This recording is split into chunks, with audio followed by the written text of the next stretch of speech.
Hi guys. Hello. So it's 5:03 on a Friday and you're live with me here in another series of conference. I'm Francesca Fugen and I would like to introduce our guest for today, which is Melissa Profeta. Melissa Profeta for me is a definition and an example of an empowered woman. She's the co-founder of Social Media Academy. She's a founder of High Value and Financially Independent Women Network. She's also a PR and a branding coach, and she is also a mom. So, hi, Melissa. Ayan. Hi! Hi, Thank hi. you for having me here. I You're really appreciate it. welcome. I'm so honored to have you here because um, part ako ng group mo and I'm one of the people who are like your followers. So thank you for accepting my invite. It's a pleasure. Actually, this is going to be really refreshing for me because I usually Mhm. do the interviews myself and you know that. So it's parang turn the table, pero chill lang. So Yeah. yes, thank So thank you. you for indulging me. First off, I want to ask you how you're planning to spend your weekend. How I'm planning to spend my weekend this coming weekend. Actually, Yeah. I'm gonna go on a little vacation because I am gonna spend my 11th year anniversary with my significant Wow. Oh my gosh.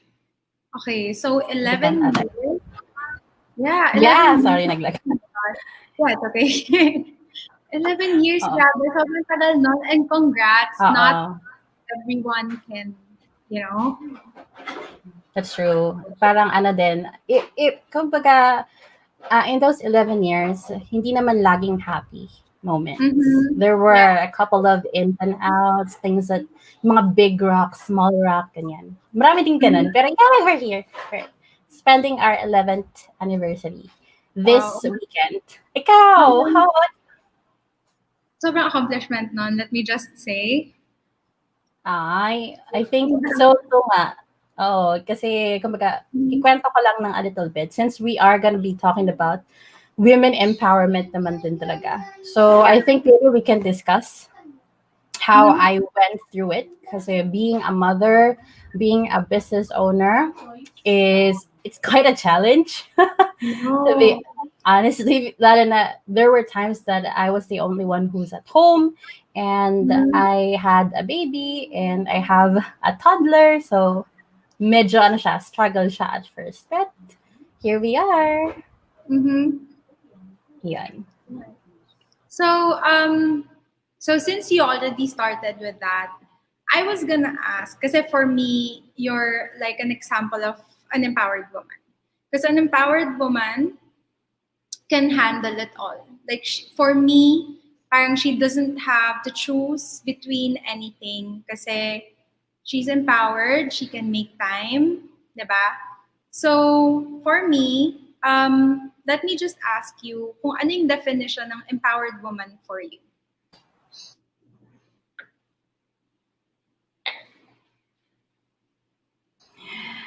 Wala ata. I'm back. There you have So it for back. me, I believe it's quite similar with how I've defined a high value woman.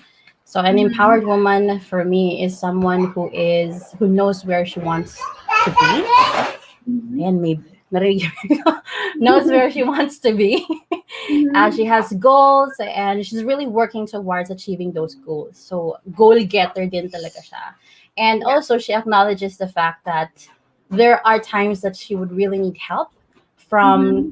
key resources or key people around her network, perhaps her family. And also hindi siya titigil na makahelp din siya. Hindi lang sa Mm-hmm. kanya within herself yung ma-achieve niya na success, pati yung mga friends and family niya na pwede niyang Mm-hmm. ma-help. Ganun siya. Yun ang empowered woman for me. Wow, that's so nice. I mean, is that also the reason why you started being independent on your own? Okay. Since you've mentioned that, it's actually Mm-hmm. going to be, sige na start way, way back, ano. Okay. Magkikwento ako sa'yo. All go Since lang. pinag-uusapan naman din natin yung independence. Okay, so, Mm-hmm. for me kasi independence, it really started when I was a little girl pa.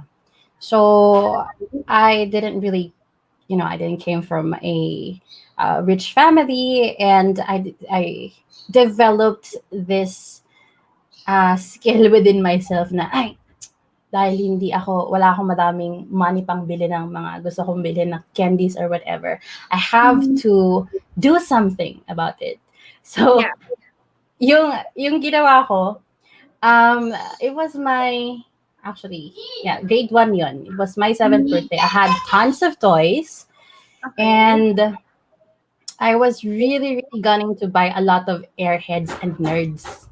So, Okay. dun actually siya na-develop. And during that time, sabi ko, ang dami kong toys na hindi ko naman ginagamit. Mm-hmm. Why don't I just dispose these toys? So, dinispose ko siya sa school. Binato ko siya at 1 peso. 1 peso and 5 pesos. So, ang For dami your kong, toys? yeah, all my old toys. Binato ko Okay. siya sa school. So, I Okay. brought sacks of toys. As sabi ko sa Mm-hmm. class, so I check out my toys. Baka may gusto kayo dyan, 1 peso and 5 pesos lang. So I Okay. ended up with about 100, something, 100, hindi ko na ma-remember totally, but it's Yeah. around 100 to 150. And yun ko na feel na, wow, I can make things for myself pala. Mm-hmm. I went home smiling. And because I was able to buy airheads, nerds, lahat ng gusto ko na candy. Yeah. So, So, yung pagiging so, sweet tooth mo pa yung nag-make ng way for you to yeah, get into oo. that. Okay. Kasi my parents kasi, they are very thoughtful, and ginagawa na nila ako ng lunch ko and baon ko, binibili na nila. So, hindi na ako Mm-hmm. binibigyan ng maraming money. So, sabi ko, bakit hindi? Eh, yung ibang classmate, yun yung iniisip ko, bakit yung ibang classmate Yeah. ko, meron namang baon, meron ding money. So, yun nga, na-realize ko na it's a good practice din pala when I grew up. And Mm-hmm. that particular scenario, actually, it went through until high school and college. So, when I was in high school, I was called the Bayong girl. Okay. Bayong girl because one of the pains of my classmates was spending 5 minutes pababa ng building just to buy some snacks. Okay.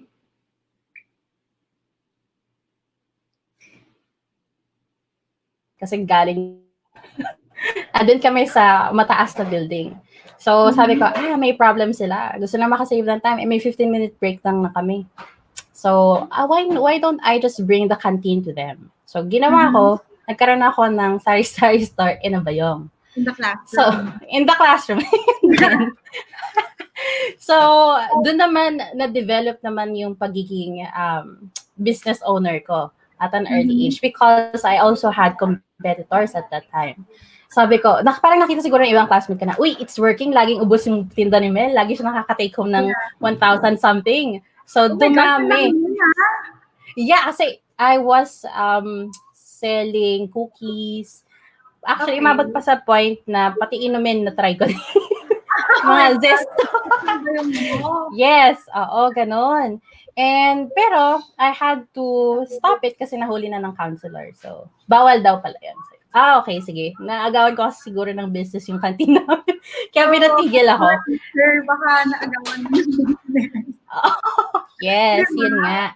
Mm-hmm. Yeah, tapos, when I went to college naman, after ko kasi gumraduate ng high school, I told myself, oh my God, this is it. I have a high school diploma and I can do whatever. I can start taking jobs. So, ang ginawa Mm-hmm. ko, I became a Jollibee crew. So, Okay. ako ay naging cashier at first, and then I worked pa in other fast food chains. Mm-hmm. So, kumbaga, when it comes into pagiging independent, dun siya nag-start. So, kaya ito naman pagdating ng time na nagkaroon ako ng babies, nagkaroon na ako ng partner, Yeah. pina-practice ko na siya. So, dun siya nanggaling. Kaya I believe na You don't necessarily have to depend on someone if you really want to make things work For for you. you, because you have the capacity, you have the capability to do things and make things happen for yourself. That's Yun very siya. I really also believe that. I mean, that's one of the reasons why I gravitated towards the group that you made.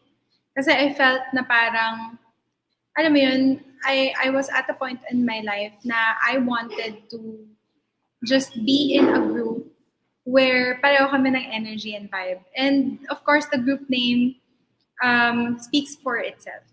Diba? Tapos Yeah. sobrang interactive ng group pa. Kasi like, may mga discussions and all people would like comment in, would always contribute. So it's also nice to be a part of that community. Yeah, thank you for being there and in being interactive and contributing then to the comments of other women. Oh, I Mm-hmm. think nga lang, alam mo, there are parang women who wants to be like us, being independent and all. It's just that parang there are certain energies that Yeah. surrounds them kaya hindi pa nila totally mag-grasp or ma-embrace yung side of that nila, yung Mm-hmm. pagiging independent nila. So, kaya din, doon din nag-start si group. Doon ko, kaya bakit ano din ako motivated to continue working Mm-hmm. on it, to, kumbaga, to send the message to women na, hey, you can make things happen for yourself. Kaya mo Mm-hmm. to. Ito yung mga things na kailangan mo lang malaman. So you have to be aware that merong ganitong way. This is how you can be financially independent. This is how you do Mm-hmm. business. There are funds or whatever na pwede mong gawin. Yun. So yun yung motivation ko talaga. Why it started. Pero, since we already opened it, Yeah. ikikwento ko na din bakit high value and financially independent women at work. Because I myself went through a certain timeline na I felt helpless. Mm-hmm. Talagang parang ano ko, parang konti na lang puputok. Yung parang mag-explode na ako. Okay. Nag-explode na ako kasi parang walang nakakaintindi sa akin, because also in the field of business, most especially in the online world, during Mm-hmm. the time that I started, not all people really understood what we were doing. So, bakit meron yeah. So, parang when some of my friends before na Mm-hmm. nakikipag-usap sa akin, why do you sound like an alien, Mel? May mga ganun. Parang kasi Yung at parang that feeling ko na time, parang pag, I think pag sinabi mong I'm doing this and that, parang may doubt pa, di ba? Na parang kumikita ba talaga online or something, may ganung notion pa. yes, exactly. Tapos yung connotation nila about online working is so different. So they think that when Mm-hmm. you are working online, if you have home-based business, naghubad ka lang sa camera. Oh my Mga God. ganun yung Mm-hmm. yeah, like baka nag-scam ka lang ng people, whatever. But Yeah, it's true. good that, alam mo yun, ngayon din, yung mga tao is more, well, ano na sila, more open-minded about the opportunities that are out there online. So anyway, yun nga, naging, para akong bulkan na puputok, because I felt that no one was really understanding where I was coming from. And apart from that, bumababa yung number of real friends ko kasi nga hindi Mm-hmm. nila ako naiintindihan. And at the same time, there were concerns that I cannot really just say sa akin or share sa aking friends na hindi ko na sila nakausap eh. Mag-share pa ako ng something about my life, di ba? Yung mga feelings ko. Lalo na hindi nila ako maintindihan, baka sabihin nila, meron na akong problemang malaki na kailangan ka na ng mag-seek ng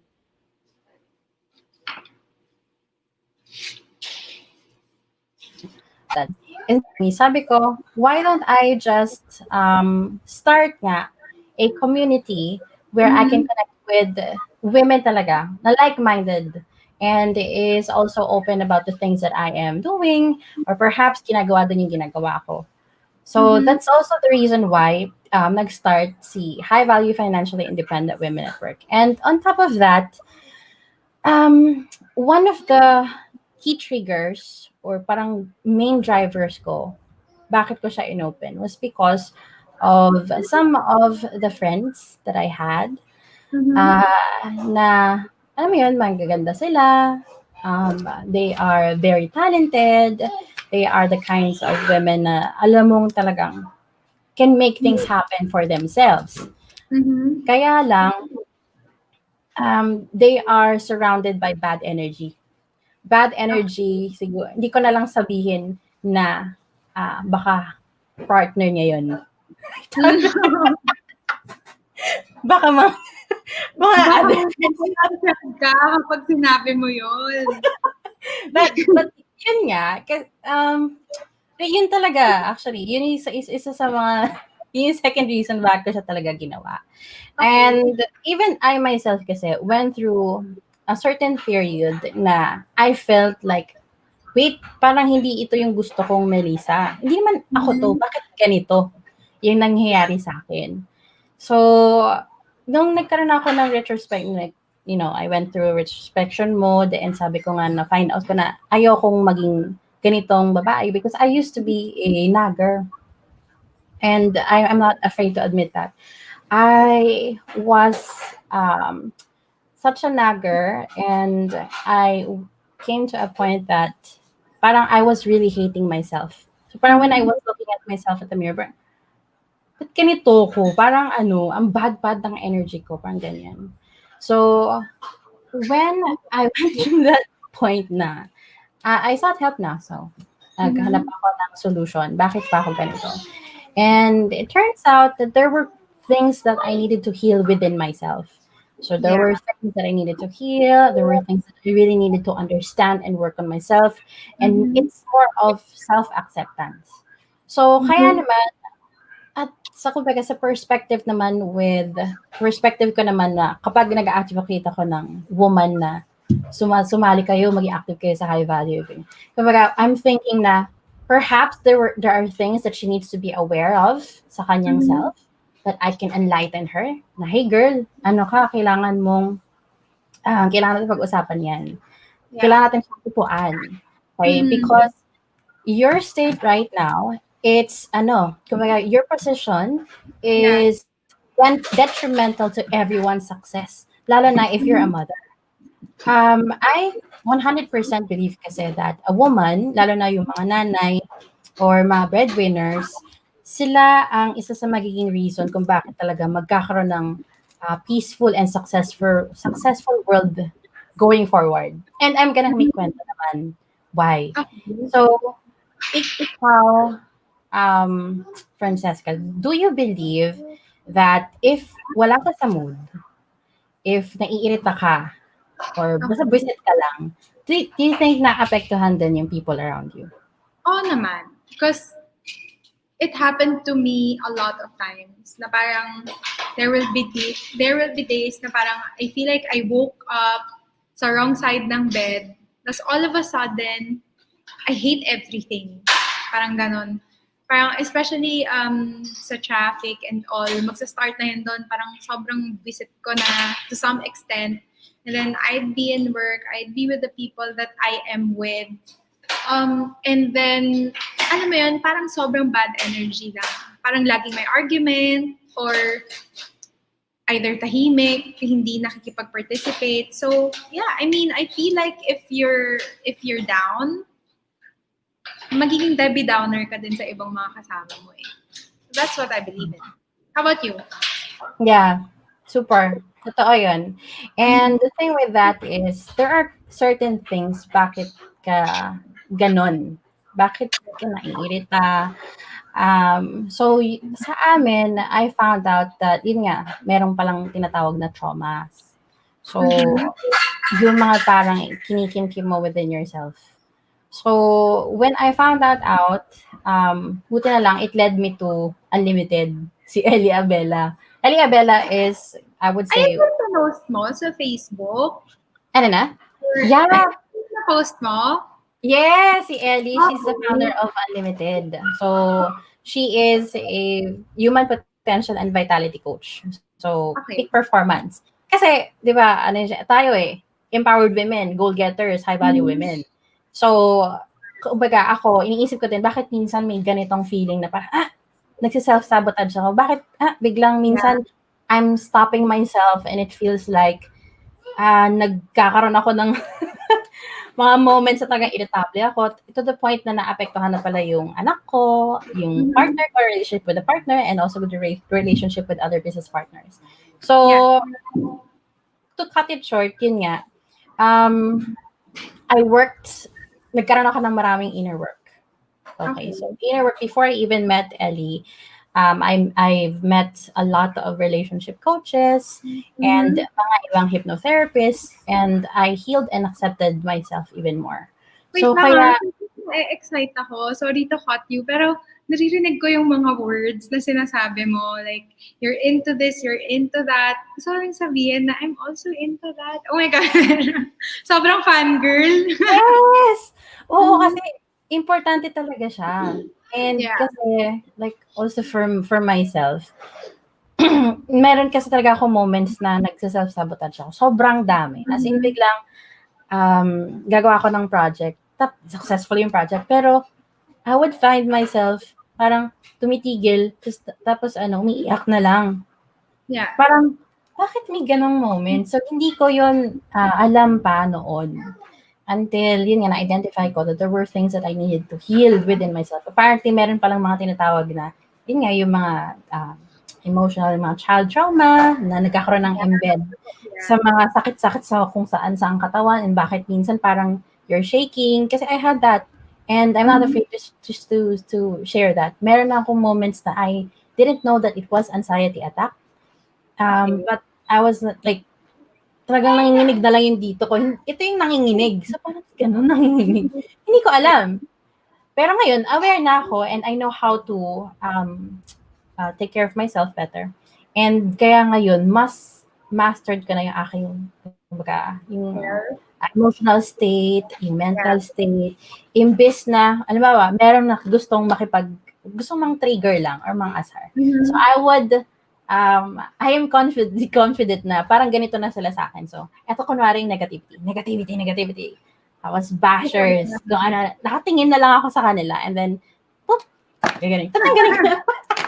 Because I'm already aware na, Mhm. okay, yun pala yun. So, wala, hindi ka dadaan sa ganun. Dadaan ba ganun? Actually, So, yeah, actually, I think you're already at a point where you're super self-aware. That's why yung consciousness mo is higher than most. 'Di ba? So, kasi 'di ba parang yung ibang women, especially if they're engulfed with work, with yung buhay sa house, with their kids, 'di ba? There are times na parang they don't know what to do already. Parang they're easily triggered, they're easily super affected because they're not aware.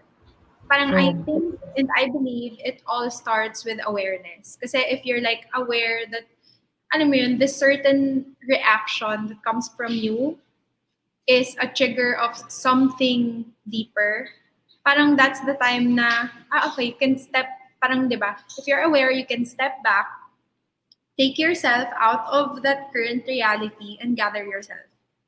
Parang, Yes. di ba? It's very important, especially with women. Kasi I think, I mean, I think we handle it all. And we're so emotional to a point, but there are times na even at our parang most emotional state, we don't get to say the things that we truly feel. 'Di ba? Yeah. And there are times na parang, alam mo yun, nagsasalita tayo, but we feel like yung kabilang party or like yung nakikinig sa atin don't understand us. Parang ang dami nating sinasabi, pero hindi pa rin natin gets yung isa't isa. But that's just because of your mental conditioning na naka-condition in your mind na matagal na, maybe based sa childhood mo pa, na parang hindi naman ako iniintindi ng lahat ng tao sa paligid ko eh. Hmm. Diba? So, Yes. gusto mo yung napoproject natin na image or yun yung napoproject natin na problem na kahit ilang beses pa natin i-explain, we feel na hindi tayo nagkakaintindihan, but in all actuality, gets na naman nila tayo. That's So, I think true. we have to get to that parang state of being aware. Because that's really important, especially ngayon may pandemic, ang daming Yeah. problems, diba? Yeah. Tsaka 'di ba nga, it all rooted from uh, World War II. So nagkaroon ng global trauma, and then Mhm. napass siya sa Mhm. ating mga lolo't lola, and then eventually ito na yung mothers and fathers natin. But I Mhm. believe that here in sa generation natin right now, since Yeah. may social media and there's a way for us to really raise, mental awareness, mental health, I Mhm. believe that dito na magsa-start yung change, kumbaga. Kasi, kaya naman napasa sa atin yung iba, kaya yung iba parang aligaga and everything. It's Yeah. because noon nga, yung parents natin, hindi nila alam to eh. Totoo. Diba? Hindi rin, wala rin naman, walang Diba? parang kumbaga I feel lang, parang tabu to noon. Parang Totoo. ganun. And feeling ko parang hindi nila Mhm. talaga, pag pinag-usapan yan, wala yan, hindi yan importante. At Eh, saka, let's say, oo. diba, yun nga, from what you just said na galing sa World War II, parang manggaling ka ba naman sa digmaan? Like, ma-survive mo pa lang yung martial law na nangyari sa sarili nating bansa. It come to a point na if you're kind of emotional na parang sabihin mo, I'm feeling down, or aaminin mo yung ganong fact na parang namumblema ako kasi parang I feel sad today. Parang hindi mo siya mailabas eh. For the sole reason na baka sabihin sa'yo ng mga tao around you na, nalagpasan mo nga yan, nagpa-apekto ka pa sa ganyan. 'Di ba? But Yeah. what people aren't understanding is yung small talks na yon, yung small admissions and affirmations of what we're truly feeling are very important for us to function. Kasi 'di ba na-ask mo ako like a while ago, parang important, I mean, if ako bad trip, feeling ko ba nakaka-affect ako, 'di ba, sa paligid ko. So I feel like if we're not talking about the small stuff and we're just addressing the big stuff that's already irritating us to the point na nag-erupt na tayo, then yung parang cause and effect is we're always at that eruption stage na parang lahat, Yeah. 'di ba, nabubuhos na natin. Tapos ang dami mo nang nasabi. And then parang yung problema mo lang pala kasi ang lungkot mo. 'Di ba? Exactly. Tsaka kasi din nung bata pa tayo, and I know, I'm not sure if narinig mo siya, but Mhm. I'm pretty sure na may ibang makaka-relate. We were, kumbaga, pag pinapagalitan tayo, di ba, ang usual na sinasabi is, oh, huwag kang sasagot, Yeah. huwag Oo, kang totoo yan. magsasalita, tumahimik ka Mhm. dyan, huwag Yeah. kang iiyak, yung ganun. So, even I myself heard that, but I love my parents, ano, but I understand them naman. Yeah. So, like right now with my child, I'm practicing na hindi ko yun sabihin. And I feel na andun pa ako sa stage na talagang practicing it kasi I'm managing din myself. Minsan kasi there are times Mhm. na parang dahil hindi pa sila super aware, alam mo yun, Yeah. kailangan ikaw talaga yung mag-control ng mga bagay-bagay. So, talagang total control to within myself. Kaya, ano may pwede kong Mhm. gawin? Kaya minsan, meron akong moments na before I even speak, ano na ako, ang gagawin ko, before I speak up, okay, may lag time lang ako ng mga 4 or 5 seconds. Pero actually, nag-iisip na ako na nang sasabihin. Kasi, kumbaga sabi nga nila, if ikaw, meron kang personal and emotional mastery, so Mhm. focus ka on what you can control. Yeah. Hindi yung nakafocus ka sa sasabihin ng isa. So, instead of reacting, you have to respond. So, more Mhm. on ganun na yung ginagawa ko. And that's exactly what I'm also advocating inside Hi-Fi Network. It's because, Mhm. like, if you're gonna deal with life, your relationships, may it be in business or love Mhm. or friends, hindi ka talaga dapat magpo-focus kung paano mo imamaneuver or paano mo, kumbaga, susolusyonan or i-change yung other person. You have to Mhm. focus on yourself muna. So what is it that you can control within you? Or ano yung pwede mong sabihin? Para Yeah. that yung situation is mas kumalma, mas maging peaceful, mas maging collaborative, and mas safe yung space. Mhm. Yun siya. I'm so happy that we share the same parang beliefs. I could say that.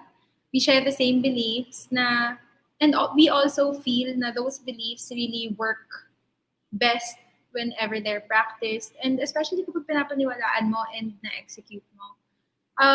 Given sa mga napag-usapan natin, Meron kasing mga women na, I mean, some women, meron silang own definition. Like, even before ikaw, and for me, of course, meron na tayong mga feeling natin na definition natin. 'Di ba? Like, for me, before, when I was, like, nung younger years ko, I was always thinking na parang, okay lang yan, black sheep naman ako. Something like that. Or parang, okay lang yan, underachiever naman ako ng family namin. I was always at that stage. I was always in that space na parang, ano mo yun, meron na akong definition sa sarili ko.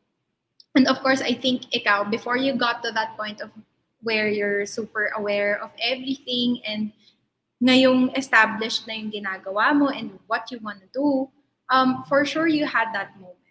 But marami ring mga women na nasa ganung stage pa lang. And I would just wanna ask you, like, gaano ka-important as women na makikita natin yung power na i-rebrand yung sarili natin over and over again until we get to that point na ito na talaga yung gusto natin.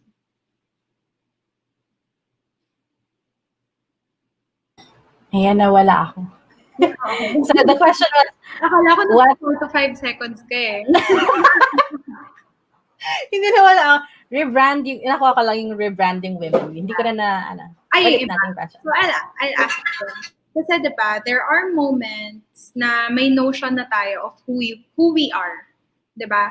Parang may own definition na tayo growing up, experiencing the things that we experienced. Parang nagkakaroon tayo ng notion on how we define ourselves. And of course, before you got to that point where you're established and you're living the life that you want, for sure you also had that moment. And I can also say that for all of the women that may be watching us, sa mga times na yon, gaano ka-important do you think yung meron tayong power na laging i-rebrand yung sarili natin kung hindi natin nagugustuhan yung nakikita natin in the mirror as us? Okay. So para more on self-retrospection. Yes. Gaano ka frequent? Mhm. Okay. Sige. I love that question. Thank you for asking. So actually ako marami akong retrospection mo. Yeah, honestly, whenever parang a new thing na parang new experience happened to me, kahit na nangyari yan ng 2 beses sa isang linggo, meron akong ganun. I would go into that retrospection mode. So, kaya nagpa-practice ako ng journaling talaga. And I also practice meditation. So, nag-iisip ako na, ano ba yung mga things na nangyari last week and the past few days, and how can I be better at that going forward. So I would say wala namang certain number talaga.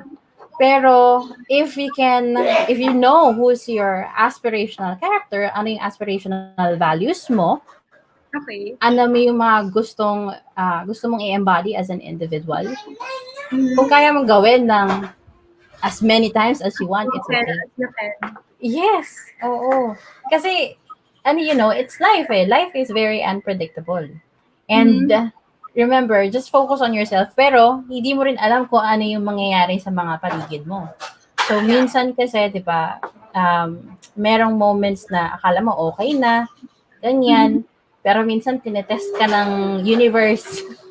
Biglang may lalabas ng So, merong na parang may trigger bigla. Yes, may mga ganon. So, syempre, pag ganon yung mga nangyayari, ang ginagawa ko is, just step back lang talaga ako. Hindi ako agad sasagot. Diba? May something na talagang very spontaneous. Aabutin siguro ako ng isang araw bago sumagot. Minsan kasi, lalo na right now, diba? More on chats ang nangyayari na usapan, ganyan. Tapos mga voice note.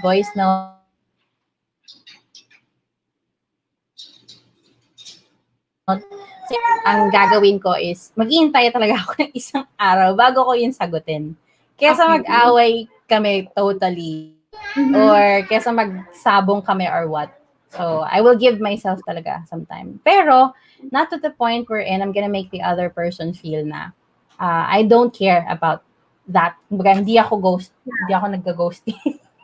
I Mhm. acknowledge, pero hindi mo na kasi, parang sasabihin ko lang na, Okay. okay, just give me time to respond to that. I'm giving myself, ano din, um, a specific time, for example, give me 24 hours and I'll get back to you. So, kaya may ganun akong moments sa iba kong I friends. also think though na parang that's a very responsible thing to do. 'Di ba? Kasi syempre parang kung binibigyan mo para din hindi ka maging rude, 'di ba? Kasi kapag ka bigla ka lang ding mapapasubo kasi parang mainit pa ulo mo or parang hindi mo pa alam mag-respond, minsan may mga times pag napilitan ka, mas doon papangat yung delivery mo eh. 'Di ba?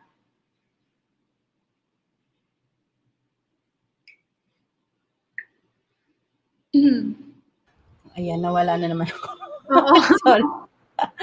Pero yes, I agree talaga. Yeah, but I would just say if there are things that you cannot Mhm. control, yung isa yung sumabog, focus on what you can control. Like, Yeah.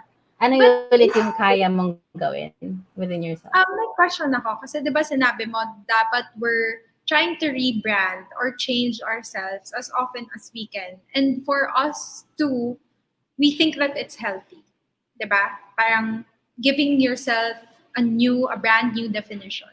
But some women parang may think na parang, paano yun yung mga people around me? Pag define ko yung sarili ko and I act, di ba, dun sa bago kong, sa pagre-rebrand ko or something, some people would say kasi na parang, ano ba yan? Parang, ano to, ayan na naman siya, may panibagong something, or may mga times, I mean, di ba, may mga haters na ganon na parang sasabihin, oh, panibagong ganto, panibagong ganyan, or parang sabihin, ano ba yan? Parang scam na yan, iba-iba yung mga ganto, iba-iba yung trip, ibang ganyan. How do you handle that? I mean, may Ah, advice ko sa women na parang yun yung nagiging hindrance nila para gawin yung ganong change. okay, when it comes naman to rebranding, and for example, you're after creating a totally new brand of yourself because Mm-hmm. may bago kang goal, ganyan. I think it's Yeah. normal kasi even I have new big projects every now and then. Pero I see to Mm-hmm. it that, kasi meron ako kasing ginawa na life vision plan eh. So, for the rest of the 10 years, there are big goals that I've already identified for myself. And every now and then, every 6 months, I look at it and see, Mm-hmm. am I really working towards the That. big goal? Yeah. Or na-segue ba ako? May ganun ako. So, if na-segue ako, what are the things that I have to be better at this point para I can still work my way towards that goal? So, ngayon, when it comes to people who are giving their opinions about certain things about me, bakit ganyan si Mel, blah, blah, blah, blah. So actually, ako naman, I acknowledge the fact that they are giving their opinions kasi everyone naman is entitled for their opinions, right? Yeah. Pero, I don't let them get into my zone. Kumbaga, yung sabi ko nga sa kanina, I just look at them and then, bala ka. Bawal ka pumasok sa barrier na to. Sige, sabihin mo Mm-hmm. lang gusto mong sabihin. Baka kasi ikaw din may pinagdadaanan ka. So, kaya Yeah. naiintindihan ko na ganyan ka right now. Sige lang, tapos ka na ba? Parang gano'n. Tapos parang ano, um, dagdagan mo na bala ka dyan. Di ba may ganong, umuso yung ganong term? Yun naman kasi, the Mm-hmm. way I look at that is, I'm coming from a place where para akong naiintindihan ko talaga sila. So I believe I have practiced this, yung sobrang empathetic. Bumalik siya actually, and I feel very compassionate with everyone else. Kasi nga sabi nila, di ba, if there's anger, bakit angry siya, bakit siya hater? It's because at the back of that, may sadness. So Mm-hmm. kaya when someone is lashing out at me, like hating on me, bakit ganyan ka? Blah, blah, blah. Okay, sige, labas mo lang yan. Gusto mo pag-usapan after? Ganun na yung sagutan. But I don't let them, and I don't let their words come through Mm-hmm. me. Hindi siya papasok sa head ko. Kaya mahilig ako magsulat. So, ay, Mhm. sinabi niya sa akin. Yung Okay. feeling, yung unang feeling na ano ko, ininote ko siya talaga. Medyo, uy, parang dapat ba akong ma-hurt doon o hindi? May mga ganun ako. Kaya, Mhm. favorite kasi Evernote. Kasi Okay. So, lahat talaga ng mind dump. O halimbawa for all the day na merong mga things na may nangyari na ganitong moment na kailangan ko ba yun isipin or not? Hindi. Susulat ko na doon para matanggal na siya sa utak ko. So, ganun siya for me. So, so talagang ensuring that, number one, when it comes to creating your best life ever, so maybe you have to come to or well, spend your day, one whole day, thinking what kind of life do you want for yourself for the mhm. next 10 years? And Mhm. then come up with stages. Stages and big milestones or big goals for those specific years para ikaw mismo alam mo na yung mga gagawin mo and makakapag-check ka if yung nangyayari ba sa'yo is working your way towards it or Mhm. nagsisegue ka. Or para malaman mo, ano yung dapat i-adjust, ano yung dapat kong matutunan, sino yung dapat kong kausapin. This is why I also have my learning fund.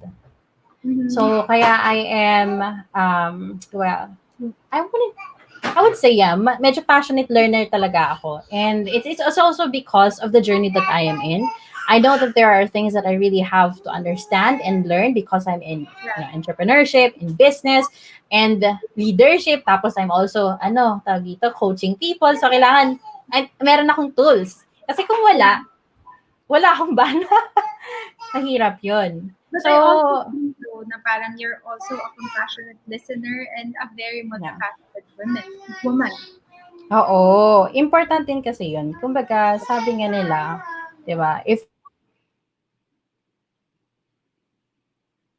you're really going to create an impact, like kahit na yung Mhm. conversation na yun is super short, mag-listen ka muna. Para yung isang bitaw mo ng word is talagang impactful for that other person. Which is why I also do interviews because parang meron akong tawag dito, yung curiosity sa akin, na gusto kong Mhm. maintindihan yung other side ng nasa isip niya. Parang nagiging normal na siya sa akin because I'm kumbaga, very curious lang talaga ako na individual. And I believe when it comes to growth, curiosity is super important. Because if Mhm. you're really curious, dun na papasok yung way for you to be more empathetic and more understandable or mas magiging understanding ka sa isang tao. Kasi kung hindi mo sila pinapakinggan, hindi mo sila maintindihan. Mhm. So that's why there are popular memes out there na we're not really conversing. We're talking but we're not understanding pa. Parang ganun. We're talking to each other but we're not understanding. Kasi nga Very everyone just wants to kasi most of the time people just wants to talk about themselves but hindi na pakinggan yung other person. Ganun. yeah. Now I think that we talked so much about self-awareness and mastery of self. Of course, to get to that point that you're an empowered woman, diba?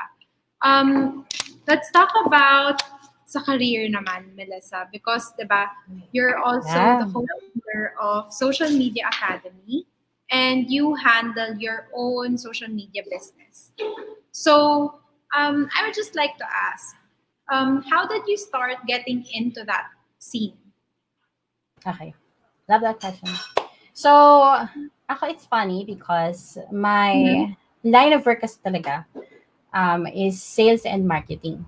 So, Okay. I started sa MLM consulting with MLM businesses and then Mhm. eventually went to a BPO company, naging sales agent and then naging trainer and then team lead until such point that I said I have to stop because I feel like tapos na yung gusto kong i-achieve.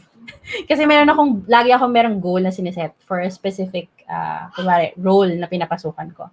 So, yung time na yun, na-feel ko na kailangan ko na mag-resign. Mhm. Another factor is because I feel like hindi ako nagiging mother sa aking panganay at that time.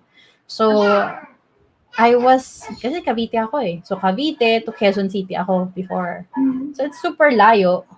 And Yeah. I would spend 6 to 8 hours for transportation, which Traffic was pa. crazy. Yes. Yeah. Tapos yung workload ko pa noon was, I would extend up to 12 hours. Ganun yung demand for a team lead Mhm. role at that time. So it was crazy. And I only had 6 hours to spend at home. Wala Yeah. pang sleeping time do. Yung sleeping time, para alam mo yung, kaya ang ginawa ko nun yung sleeping time, sa transportation.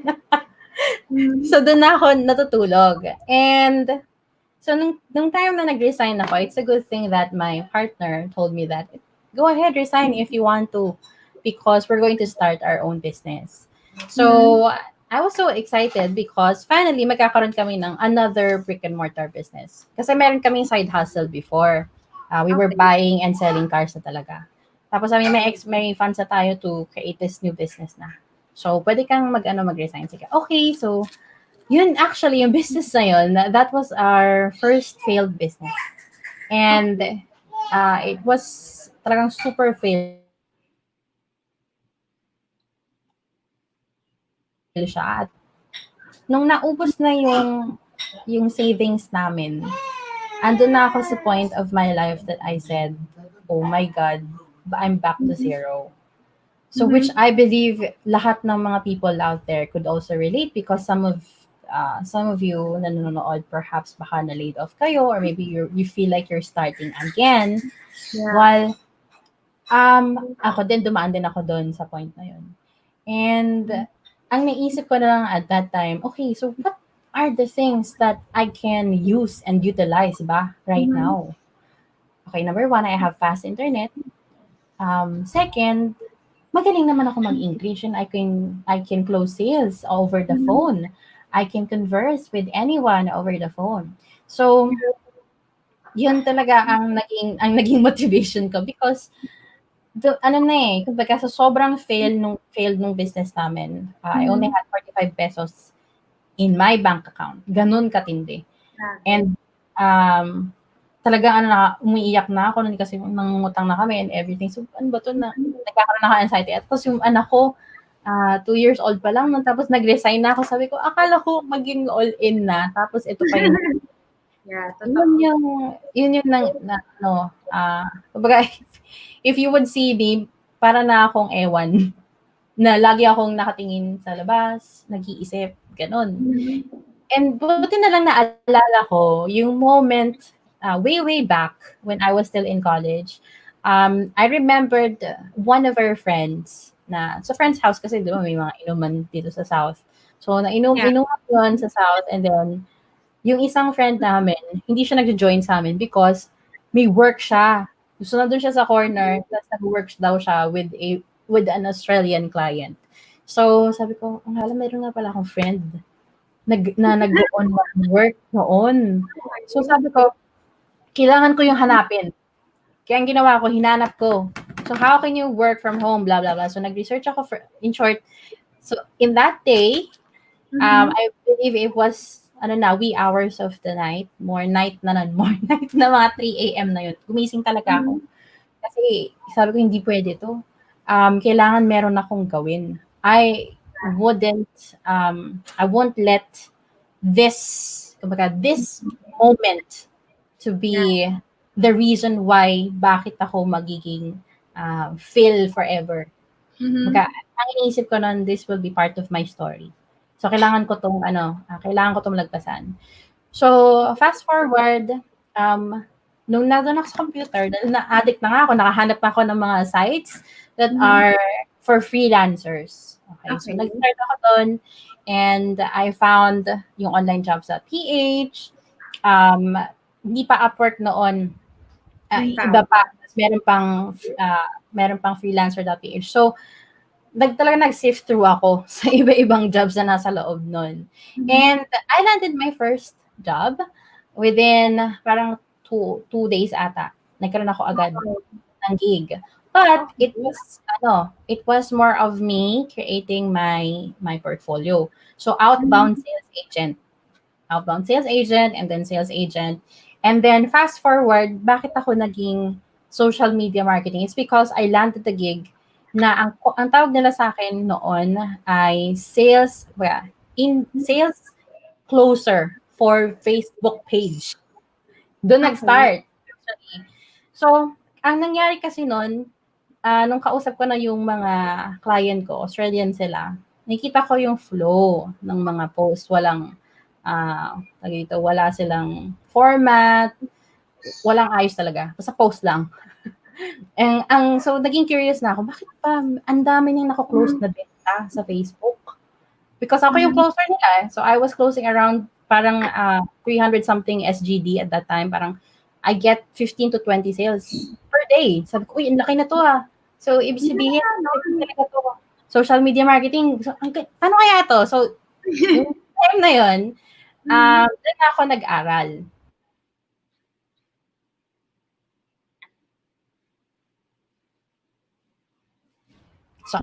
Doing social media marketing. And at the same time, merong nag-invite sa akin to work with him na Australian din. So he owned a social media agency at that time. Sabi ko, sige, payag na ako. I'm gonna work for you. Kahit magkano pa yan. So, I started at $5 per hour sa kanya until Or lumaki siya. $5 or Australian dollars? Australian dollars yun. 5 AUD, 5 AUD, tama. And then, dun ako natuto ng maigi sa kanya because he taught me, oh, this is how you do curation, this is how you do blah, blah, blah. Client na yon slash mentor ko, he was really open about, teaching me what are the ins and outs of social media. And Mm-hmm. then, doon na ako nag-start nung habang tuturuan niya ako, ay, ganun pala yun, pwede pala yun.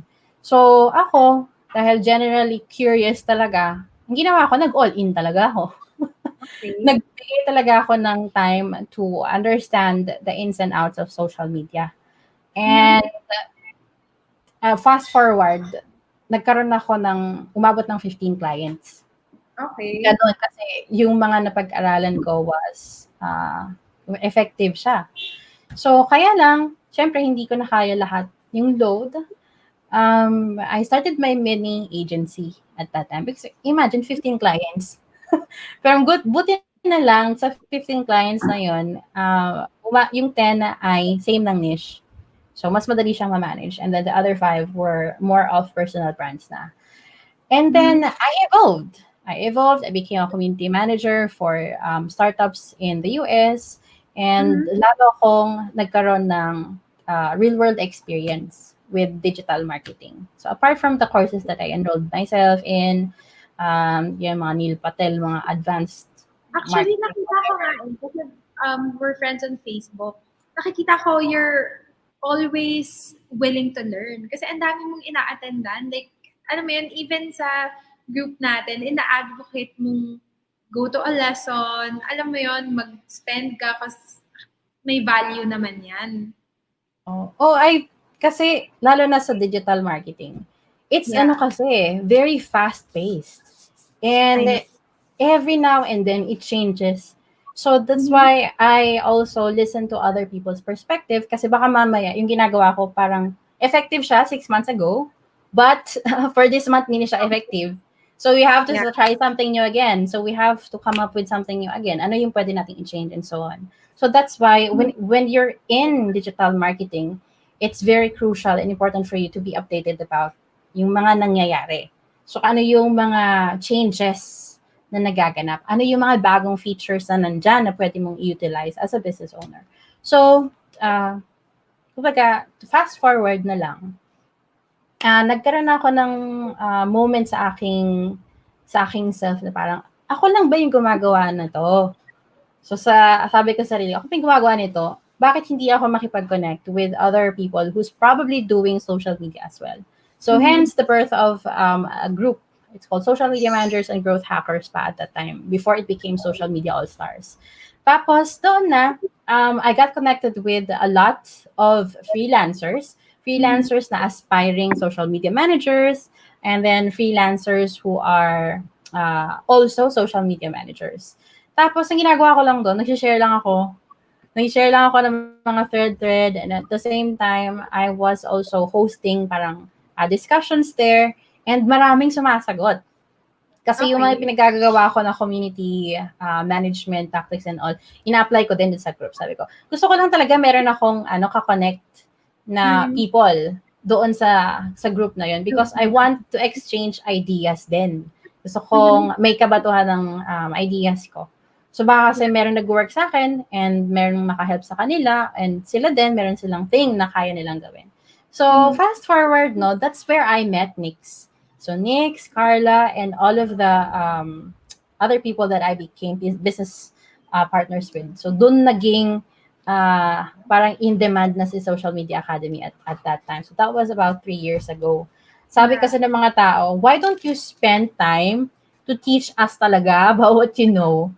Mhm. Pwede ba, Melissa, ano natin to? Take it to Nagpamento. a different level naman kasi hindi enough yung binibigay mo na threads. Kailangan namin makita paano nyo yun ginagawa. So please give time. So kami, dahil andun na, sila na yung nagsasabi, o sige, bigyan na natin ng time. Kasi yung iba talagang, please help us, ganyan-ganyan. Kasi yung Mhm. client ko talagang sabi sa akin, ganito-ganito. Okay, sige. So, hence the birth of Social Media Academy. So, doon na siya nag-start. And fast forward, so marami na kaming nakita na batches, and then eventually right now, it's our platform is available na for other people. So hindi na kami per batch. So evergreen na kumbaga, yung mga contents namin for Social Mhm. Media Academy. And then, so ako naman, social media kasi for me is an element, it's a key element for digital marketing success.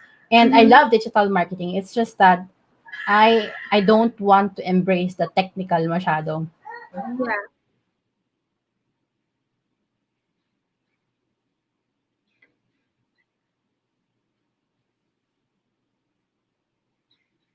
Mhm. Um, I actually knew about Melissa dun sa group na Social Media Academy. That was when I first started to hear about her and find out about what she does. So, Social Media Academy is a group in Facebook. You can enter it or you can choose to be a part of it.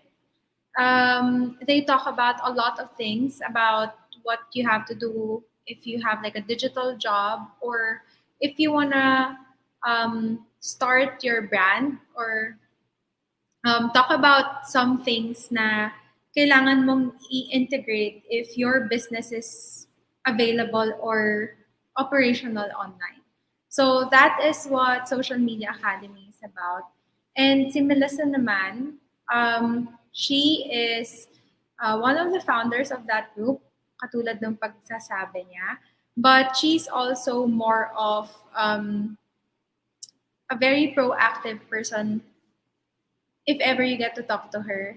Ako na-feel ko talaga yon sa kanya na tumutulong talaga siya sa mga tao na, alam mo yun, nag-ask for advice, ganon. So, I think we lost Melissa, but I was about to ask her kasi if, what kind of job can you do even when you're at the comfort of your home? Kasi right now, in our current situation, lahat naman tayo almost nasa bahay. So, I just really wanted to be able to share with you guys na there's such a thing as a career that you can do at home and be successful in by just having a great Wi-Fi connection. So, yun. And maybe we can talk about that on our next live. So I can also share with you my insights about that, along with Melissa, who is a forefront in that kind of community. So I would like to thank everyone who joined us in this live. Thank you for watching us. I hope that you got something out of what we were talking about, especially yung na-discuss namin in the first part, which was being self-aware. Kasi that's also very important. There. We'll announce on Bounce Back Network on BBN when our next live would be. I'm Ces. I'm the founder of After Freedom Co-working Space. And I would just like to call out to everyone here in our area in Quezon City that we're open and we're a hub where you can go to get that kind of boost if you want to. An inspirational high. Kung, alam mo yun, medyo down ka na at home, down ka na sa news na meron yung, na meron sa social media or narinig mo, alam mo yun.